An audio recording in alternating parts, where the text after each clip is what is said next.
Hello everyone, welcome to Lifeline Nutrition and this is Ritu Tyagi. आज का हमारा टॉपिक है वीट। आजकल वीट को लेकर बहुत ज़्यादा कंट्रोवर्सीज हो रही हैं। Some people say wheat are not good for us, it is the main culprit of modern disease. जबकि कुछ लोग कहते हैं कि गेहूँ हम सदियों से खाते आ रहे हैं। हमारे दादा परदादा सभी ने गेहूँ खाया है और वह हमेशा स्वस्थ रहे हैं। फिर हमें गेहूँ की रोटी ब्रेड खाने को क्यों मना किया जा रहा है? एक्चुअली दोनों ही तरफ के लोग सही है।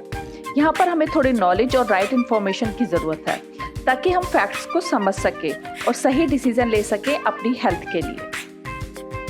फैक्ट नंबर 1, गेहूं का जो प्रोटीन है उसे ग्लूटेन कहा जाता है। अगर आप गेहूं को गूंथें और फिर उसे टैप के नीचे वॉश करें तो एट द एंड एक इलास्टिक जैसा कंपाउंड मिलता है और यही है ग्लूटेन, जो कि वीट की रोटी को सॉफ्टनेस और इलास्टिसिटी देता है और साथ ही साथ एक टेस्ट भी देता है। फैक्ट नंबर 2, कुछ लोगों को ग्लूटेन को डाइजेस्ट करने में दिक्कत होती है, उन्हें ग्लूटेन से एलर्जी होती है और कुछ लोगों को सीलिएक डिजीज भी होती है जिसमें कि वह गेहूं के प्रोडक्ट्स को बिल्कुल भी डाइजेस्ट नहीं कर पाते हैं। फैक्ट 3, हमारे एंसेस्टर की डाइट सिर्फ और सिर्फ गेहूं नहीं थी। गेहूं उनकी स्टेपल डाइट नहीं थी, कभी भी नहीं थी। वीट के साथ साथ वह सब मक्का, बाजरा, चना, जौ, रागी, जई, ज्वार, चावल और यहाँ तक कि चौलाई, समा और कुट्टू भी कंज्यूम करते थे। अब आप अपनी पिछले 6 महीने की डाइट को देखिए और बताइए आपने गेहूं के अलावा, और गेहूं का वो भी रिफाइंड फ्लोर जो कि पैकेजिंग होकर आपके पास पहुंचता है, और चावल के अलावा अपनी डाइट में कौन सा मिलेट कंज्यूम किया है। अगर आप अपनी डाइट में मिलेट कंज्यूम करते हैं तो प्लीज़ हमें कमेंट सेक्शन में ज़रूर बताइए। फैक्ट नंबर 4, 1960s में बर्लोग ई नॉर्मन नाम के एक साइंटिस्ट थे जिन्हें की नोबेल प्राइज भी दिया गया था।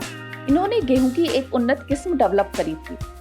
इन्हें इसी किस्म को इंडिया और पाकिस्तान की बढ़ती पॉपुलेशन को भुखमरी से बचाने के लिए इंडिया में इंट्रोड्यूस किया गया।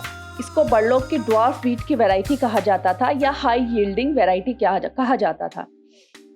इस फसल इस वाली वैरायटी को जब हमने अपने खेतों में लगाया तो हमारी फसल का उत्पादन 60% तक बढ़ गया और हम अन्न के मामले में आत्मनिर्भर हुए। यही हरित क्रांति के नाम से जाना जाता है। लेकिन इस गेहूं की वैरायटी को पानी और पेस्टिसाइड्स की डिमांड बहुत ज़्यादा थी।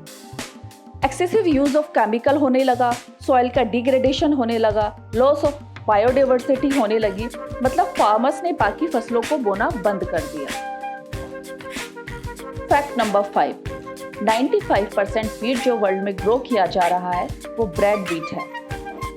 इसमें ग्लूटेन कंटेंट बहुत ज़्यादा हाई है। यह आटे को स्पॉन्जी बनाता है, so you are not eating your grandfather's wheat.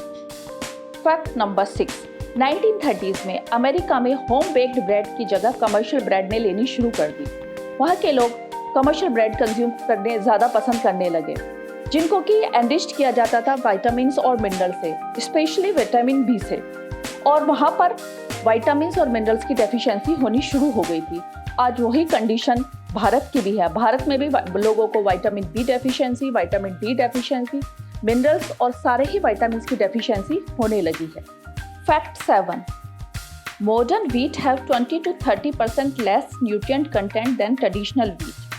Nutrients such as zinc, iron, magnesium, manganese, sulfur, phosphorus and calcium are all affected. We are not able to decrease wheat's level of phytates, which bind to nutrients and make the indigestible to human. Nutrient जिस amount में grains में major किए जाते हैं वो body को गेहूं में जो फाइटेट्स मौजूद होते हैं उसकी वजह से मिल नहीं पाते हैं और न्यूट्रिएंट का अब्जॉर्प्शन भी बॉडी में कम कर देते हैं। इसी वजह से विटामिन्स और मिनरल्स की डेफिशिएंसी आज के समय में हमें दिखाई दे रही है।